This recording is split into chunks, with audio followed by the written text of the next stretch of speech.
കൊല്ലം ശാസ്താംകോട്ട വേങ്ങയിലെ അങ്കനവാടിയിലേക്ക് കുട്ടികളെ അയച്ചാൽ തിരികെ എത്തുന്നതുവരെ രക്ഷിതാക്കൾക്ക് ആദിയാണ്.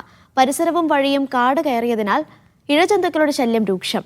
അങ്കനവാടിക്ക് മുന്നിലുള്ള ട്രാൻസ്ഫോമറിൽ നിന്നുള്ള വൈദ്യുതി കമ്പികൾ മരങ്ങളിൽ തള്ളി നിൽക്കുന്നത് സുരക്ഷാ ഭീഷണിയാകുന്നു. പരാതികൾ അറിയിച്ചിട്ടും നടപടി ഉണ്ടാകുന്നില്ല എന്നാണ് രക്ഷിതാക്കളുടെ ആക്ഷേപം.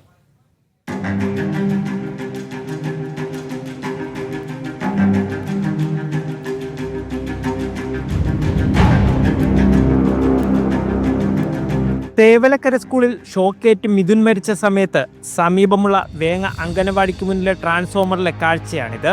പരിശോധന കർശനമാക്കിയതോടെ ട്രാൻസ്ഫോമർ മാത്രം ചെറുതായൊന്ന് വൃത്തിയാക്കി.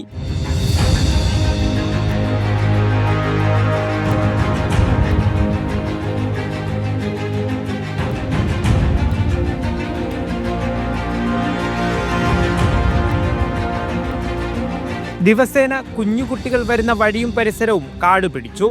ഏത് സമയവും ഇഴജന്തുക്കൾ എത്തുന്ന അവസ്ഥ. പേടിയാണ്. കുഞ്ഞുങ്ങളെ കൊണ്ട് പോകുന്ന സമയത്ത് എത്രയും കാട് കിടക്കുന്നുണ്ട്. ഇഴജന്തുക്കൾ എപ്പോഴാണോ കയറി വരുന്നത് നമുക്ക് അറിയാൻ പറ്റത്തില്ല. പിന്നെ അതുമല്ല, നമ്മൾ വിളിച്ചോണ്ട് വരുന്ന സമയത്ത് ഇഴജന്തുക്കളെ കണ്ട് പിള്ളേർ പേടിച്ചോടിയാൽ റോഡ് സൈഡാണ്, വാഹനം വരുന്നത് അറിയാൻ നമുക്ക് പറ്റത്തില്ല. ട്രാൻസ്ഫോമറിൽ നിന്നുള്ള കമ്പികളിൽ വള്ളിപ്പടർപ്പ് നിറഞ്ഞു. ലൈനുകളാകട്ടെ സമീപത്തെ മരച്ചിലകളിൽ മുട്ടിയാണ് പോകുന്നത്. ലൈൻ കമ്പി അത്യാവശ്യമായിട്ട് ആ പോസ്റ്റ് നടക്കുന്നുണ്ട്. ലൈനിന്റെ ഒരു ഇതുണ്ട്. എൻ്റെ മോൻ്റെ 2 കുഞ്ഞുങ്ങളാ ഞാൻ വളർത്തുന്നവര്.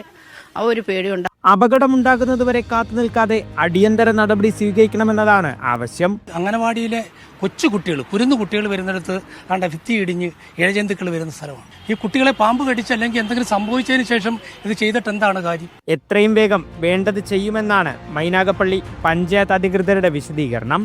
മീഡിയ 1 കൊല്ലം.